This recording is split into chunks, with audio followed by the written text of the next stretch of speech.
तुम्हारे हाथ में है, उठो जागो आगे बढ़ो, ये जहां तुम्हारे साथ में है, ये जहां तुम्हारे साथ में है। 36th inter university north youth festival Antarnaad के समापन समारोह में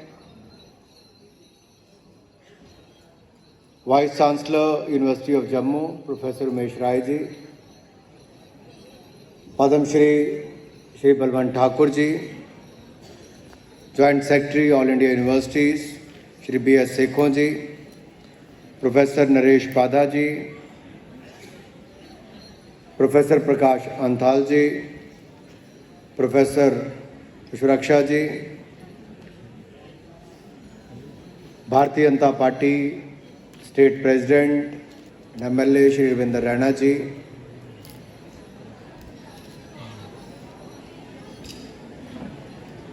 office bearers of Bharatiya Janata Party and Padam Shri awardees present here, faculty members, students. Let me first welcome more than 1,000 students from 18 universities of North India to the city of Jammu. और सबसे पहले तो माता वैष्णो देवी के चरणों में प्रणाम करते हुए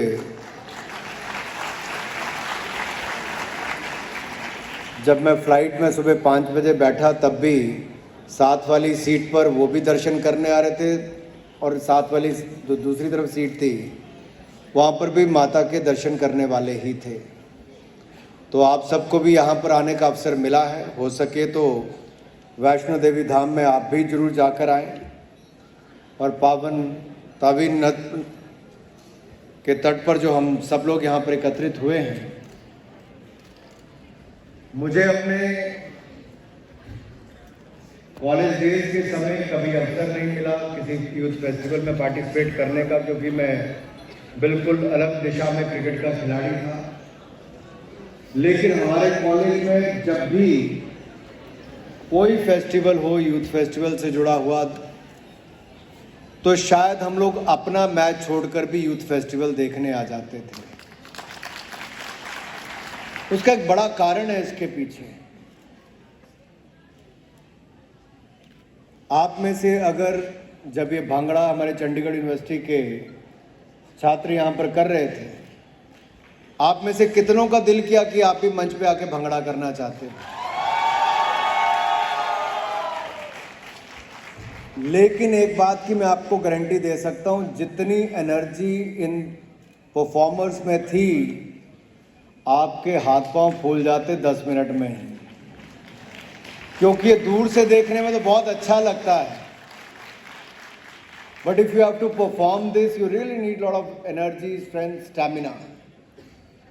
and let me say this कि अगर हम इस परफॉर्मेंस को किसी और भी प्रोफेशनल आर्टिस्ट के साथ जोड़ेंगे तो ये उनको आराम से हरा सकते हैं। ये आउटस्टैंडिंग परफॉर्मेंस यहाँ पर करके देने का काम किया। और इससे पहले जब पंजाबी यूनिवर्सिटी के हमारे परफॉर्मर्स आए, मैं VC साहब को, उमेश राय जी को कह रहा था और बलवंत जी को कि हमारी एक आर्ट जो मरती चली जा रही थी कि पुराने इंस्ट्रूमेंट्स को कैसे इस्तेमाल किया जाए, कैसे उसका उपयोग किया जाए।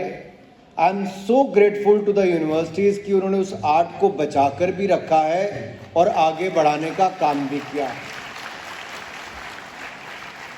अगर मेरे अपने विभाग के दूरदर्शन के लोग और ऑल इंडिया रेडियो के लोग यहाँ पर हैं, तो मैं चाहता हूँ इस फेस्टिवल के जो रिकॉर्डिंग्स हमारे पास या यूनिवर्सिटीज़ के पास हैं, हमें सबको उसको टेलीविज़न पर दिखाना चाहिए। और जितने युवा यहाँ पर बैठे हैं, how do we promote our rich culture and heritage through today's mediums? There are various mediums. One is newspaper, which is the print media. Second is television, which is the linear media. Third is the digital platform, which does not restrict any one of you. So all of you can share it on your Instagrams, Facebook, WhatsApp groups or on the Twitter and let us share it and expand it. और शायद यही कारण है कि दुनिया का कोई देश भारत के गौरवशाली कला, साहित्य और संगीत का मुकाबला कर ही नहीं सकता। ये हमें इसको बचाकर रखना है। मैं लिखकर कुछ और आया था कि मैं आपको कुछ और भाषण देने वाला हूं, पर मैंने 2 परफॉर्मेंस देखकर ही अपना मन बदल लिया कि मुझे बोलना क्या है। तो जिनको 5 दिन ये सब देखने का अवसर मिलेगा उनका तो जीवन ही बदल गया होगा, मुझे लगता है, और सोच बदल गई होगी। मेरे पास एक डिपार्टमेंट है youth affairs and sports. Youth affairs में हम देश भर के 80 लाख से ज़्यादा वॉलंटियर्स के साथ काम करते हैं और कोविड के समय उन्होंने, चाहे मास्क बांटने की बात हो, मास्क बनाने की बात हो, कोविन ऐप, आरोग्य सेतु ऐप की जानकारी देने की बात हो, बहुत काम किया हमारे वॉलंटियर्स ने। क्लीनिनेस ड्राइव में हम लोगों ने पिछले साल 75 लाख किलो प्लास्टिक वेस्ट इकट्ठा करने की बात की थी, 114 लाख किलो प्लास्टिक वेस्ट इकट्ठा किया। मैंने इस बार कहा कि 100 लाख किलो प्लास्टिक वेस्ट इकट्ठा करना है 1 अक्टूबर से 31 अक्टूबर तक। उन्होंने 200 लाख किलो से ज़्यादा प्लास्टिक वेस्ट इकट्ठा किया। ये हमारे यूथ की पावर है कि वो क्या करके दिखा सकता है। मैं जिस विषय पे यहाँ पर आना चाहता था कि टेक्नोलॉजी का उपयोग करके हम इसको बचा कैसे सकते हैं, बढ़ा कैसे सकते हैं। बहुत सारे इंस्ट्रूमेंट का तो मुझे नहीं पता। अब कोई बोल दे चिमटा बजा रहा था, बांसुरी बजा रहा था, ढोलकी बजा रहा था, ये सब तो बोलेंगे, लेकिन मेरे ख्याल से कम 20 इंस्ट्रूमेंट्स वो एक के बाद दूसरा बजाने का काम कर रहे थे। हम सब भी इकट्ठे हो जाए तब भी उतने इंस्ट्रूमेंट नहीं बजा सकते जितने पंजाबी यूनिवर्सिटी वालों ने अकेले बजाकर दिखाए हैं। यमला जट का नाम सुनिया नहीं सुनिया? और पंजाबी म्यूजिक आज पूरे देश ही नहीं बल्कि दुनिया भर में एक नई पहचान बनाई है। हम डोगरी गानों की बात करते हैं, हिमाचल के पहाड़ी गानों की बात करते हैं।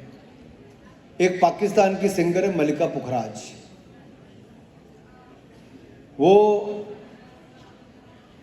डोगरी गाने गाती थी।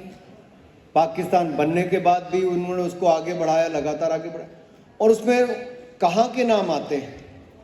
देहरा के, नूरपुर के, चंबा के, नदौन के, जो पाकिस्तान में कोई जानता नहीं होगा, सब हिमाचल के छोटे छोटे गांव हैं। अभी मुझे वीसी साहब ने एक बसोली पेंटिंग दी तो मैं कह रहा था कि Guler painting, Kangra painting, Chamba painting, Basoli painting, ये उस समय की बात है जब नैनसुख पेंटर, आज यहाँ पे आप में से शायद 2-3 लोग मुश्किल से जानते होंगे, लेकिन नैनसुख पेंटिंग लाखों रुपए की नहीं करोड़ों रुपए की यूरोप में बिकती है। ये अपने आप में हमारी यहाँ की कला। हमने बचाने का काम कितना किया है। Roerich art gallery, Russian great painter. आप कभी मनाली जाएंगे तो मनाली के पास एक छोटा सा गांव है, आपको वहाँ पर नगर में उनका एक म्यूजियम देखने को मिलेगा। उनकी पत्नी यहीं से देविका बहुत बड़ी हीरोइन थी भारत की, वो रही। उनका मॉस्को से लेके यहाँ तक उनका म्यूजियम है। मैं सब बातें इसलिए टच कर रहा हूँ क्योंकि हमारे पास गौरवशाली इतिहास था, है। हमारी पहले की पीढ़ियों ने शायद उतना बचाने का काम नहीं किया है। ये जिम्मेदारी आप सबके ऊपर आने वाली है। When Prime Minister spoke this time from the Red Fort on 15th August 2022, he talked about 5 resolves, 5 प्रण की बात की उन्होंने। वो 5 प्रण क्या थे? विकसित भारत का निर्माण करना, गुलामी की मानसिकता से बाहर निकलना, गौरवशाली कला, साहित्य, संस्कृति को पर गर्व करना, एकता, एकजुटता को बनाए रखना, और 5वां, हर नागरिक को अपना कर्तव्य पालन करना। तो विकसित भारत के निर्माण के लिए अमृतकाल का पहला बजट निर्मला सीतारमण जी ने 2 दिन पहले दिया है और वो युवाओं के ऊपर केंद्रित ज़्यादा है। फ्यूचर ऑफ वर्क्स के लिए स्किल्स की बात की तो प्रधानमंत्री मोदी जी ने इस बजट में उसके लिए प्रावधान रखा है, लाखों लोगों को स्किल्स की प्रावधान। 47 लाख यूथ को स्टाइपेंड देने का काम किया जाएगा। 30 स्किल इंडिया इंटरनेशनल सेंटर्स यहां पर बनाए जाएंगे। 3 centre of excellence artificial intelligence के बनाए जाएंगे। और ये जो इंटरनेशनल सेंटर स्किल इंडिया के होंगे, इसमें 3D printing, coding, artificial intelligence, internet of things, इन सब के बारे में ट्रेनिंग देने का काम किया जाएगा, ताकि यू शुड हैव दो skills, you should be future ready, you should be ready to take the work which will come through the artificial intelligence and other sources. So it is also very important, apart than whatever you study here, you need more skills, also the soft skills. आप किसी भी interview में देने जाएंगे तो आपकी degree से पहले वो ये लोग नोटिस कर लेते हैं कि आप अंदर कैसे चल के आए, आपने पहना क्या है, आप विश कैसे कर रहे हो, आप बातचीत कैसे कर रहे हो, आपका कॉन्फिडेंस लेवल क्या है। वो आपके सर्टिफिकेट, आपके मार्क्स से ज़्यादा वो इम्पॉर्टेंट हो जाता है। And in today's era when I talk about new India, it has 2 foundations also, which is Khelo India and fit India. Khelo India के माध्यम से हम लोग खेलो इंडिया यूथ गेम्स, खेलो इंडिया यूनिवर्सिटी गेम्स और खेलो इंडिया विंटर गेम्स, जो इस बार 10 Feb से 14 Feb तक गुलमर्ग में होने वाली है, और ये 6 दिन चलेगी। 11 तरह की इसमें गेम्स खेली जाएंगी। 1500 से ज़्यादा खिलाड़ी भाग लेंगे और 29 राज्यों और यूनियन टेरिटरीज के खिलाड़ी कहीं और ही नहीं, जम्मू कश्मीर के गुलमर्ग में आने वाले हैं। ये अपने आप में बहुत बड़ा फेस्टिवल वहाँ पर होने वाला है। लेकिन जब मैंने फिट इंडिया की बात की, अब फिटनेस क्या है? It could be anything, it could be from walking to exercising, gymming और व्हाटएवर। लेकिन आज मुझे भंगड़ा देख के तो ये लग रहा था कि फिटनेस का एक और कारण भंगड़ा भी हो सकता है, कोई डांस फॉर्म भी हो सकती है, हो सकती नहीं हो सकती है। तो एक ही चीज याद रखनी है, फिटनेस का डोज आधा घंटा रोज। फिटनेस का डोज, ये जिनकी आधे घंटे रोज की आवाज आ गई वो तो फिट रहने के लिए तैयार हो गए, बाकी लोग सुस्ता गए हैं।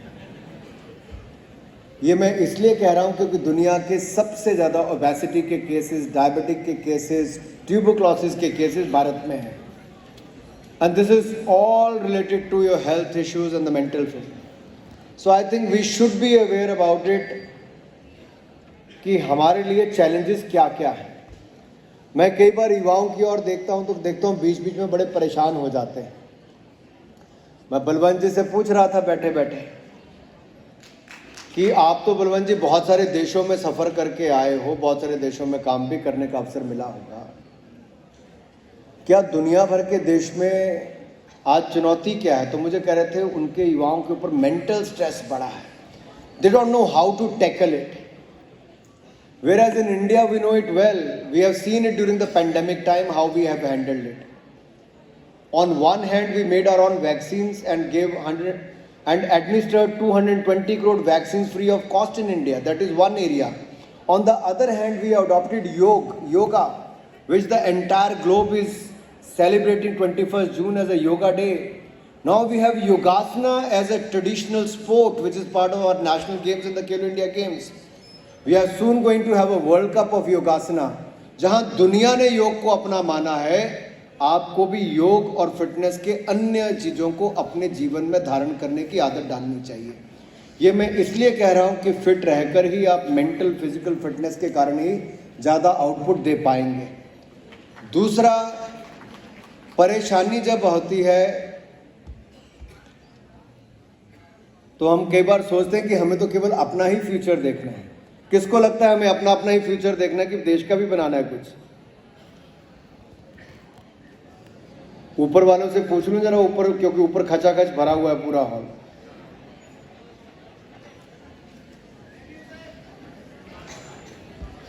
तो मैं तो आप सबसे कहूंगा केवल अपने ही करियर के बारे में मत सोचना। कितनों की तकदीर बदलनी है तुम्हें, कितनों को रास्ते पे लाना है तुम्हें। अपने हाथों की लकीरों को मत देखना, इन लकीरों से भी आगे जाना है तुम्हें।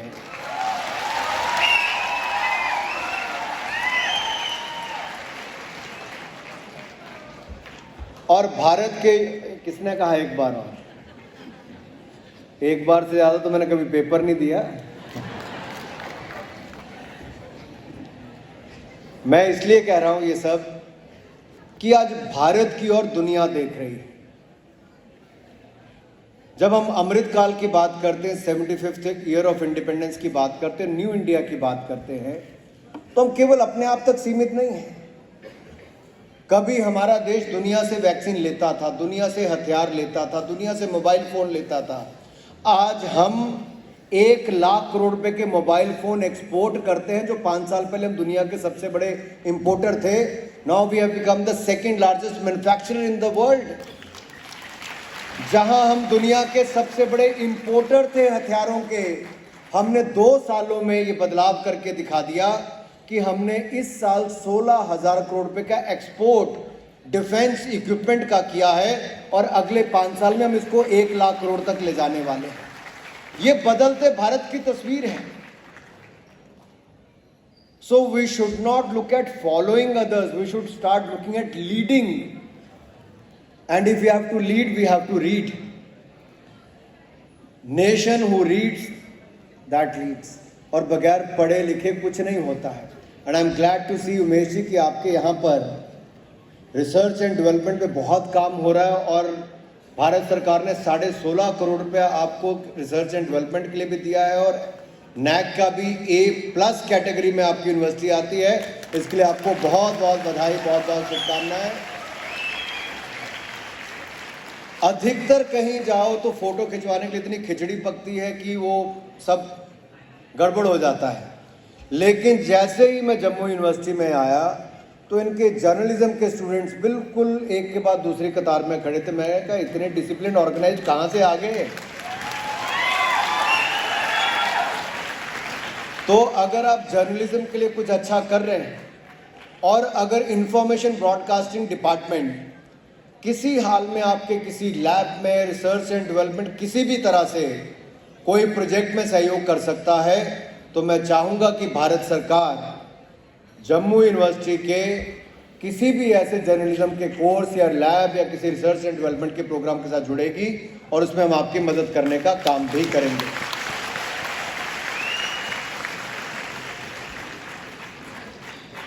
मित्रों,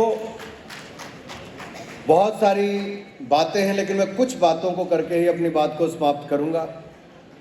we talk about sustainable development, we talk about growth, but it has to be sustainable growth. For sustainable growth we need sustainable investment, that is mean green investment, green growth, green economy, which will lead to green jobs.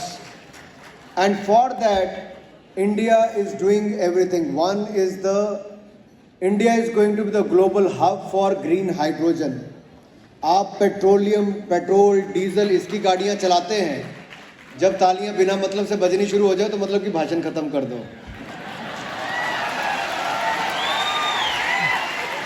अब ज्यादा बज जाए तो इसका मतलब थोड़ी देर और बोल लो।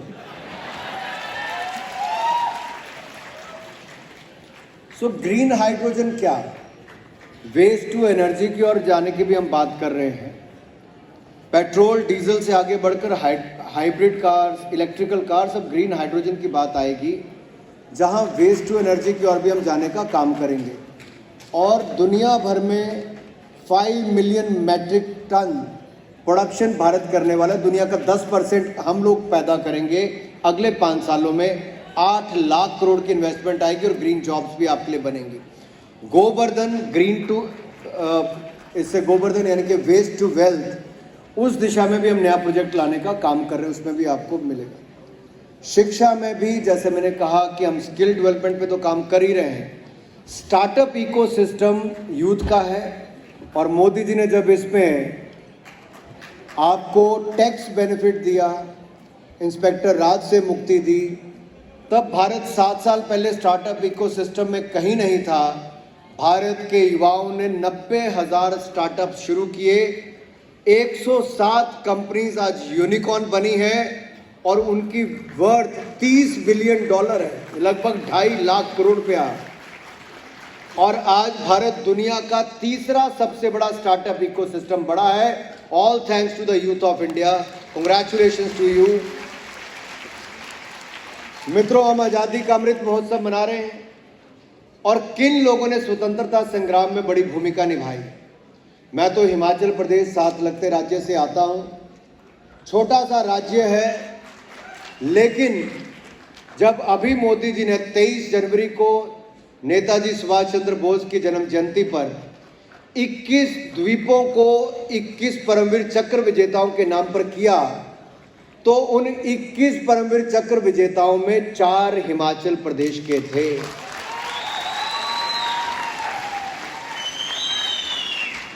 हमने सोच बदलने का काम किया। किसने सोचा था द्वीप का नाम किसी परमवीर चक्र विजेता के नाम पे, फौजी के नाम पे होगा? करके दिया है। हमारे सामने पद्मश्री बैठे हैं, पद्म अवार्ड विजेता बैठे हैं।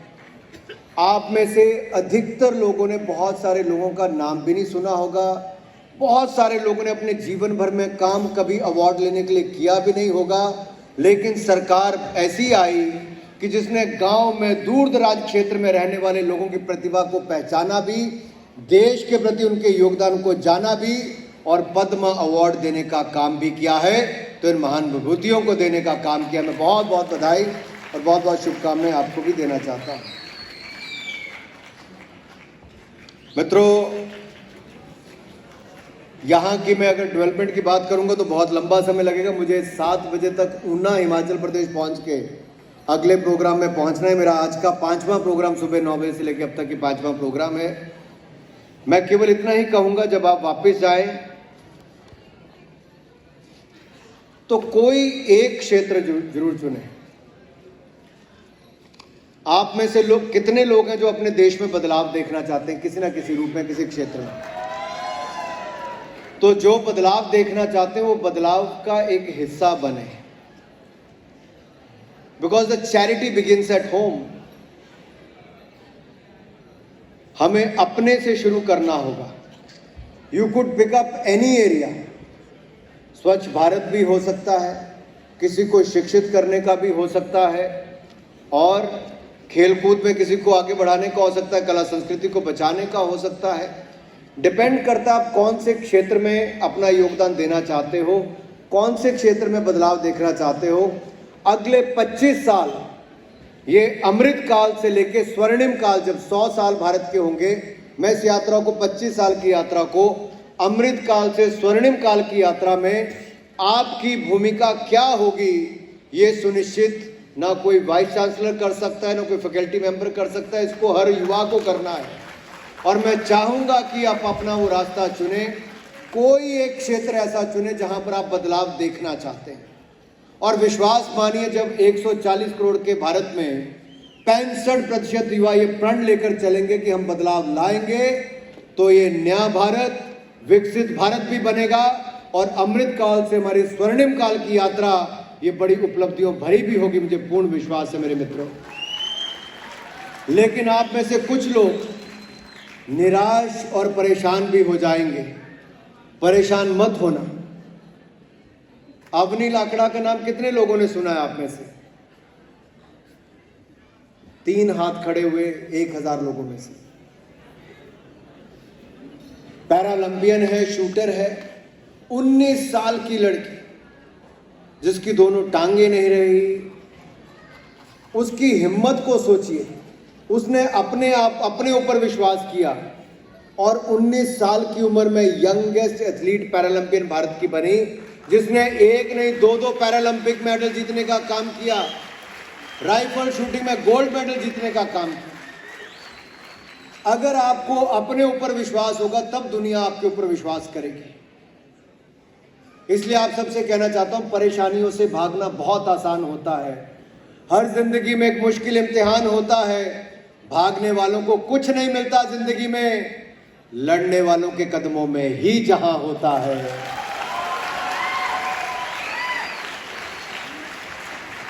तो मैं आशा करता हूं, विवेकानंद के इस भारत में, जो हम सब के लिए प्रेरणा स्रोत है, विवेकानंद के इस भारत में आप सब लोग, जो उनका सपना था कि 21वीं शताब्दी में भारत विश्व गुरु बने, भारत दुनिया को नेतृत्व दे।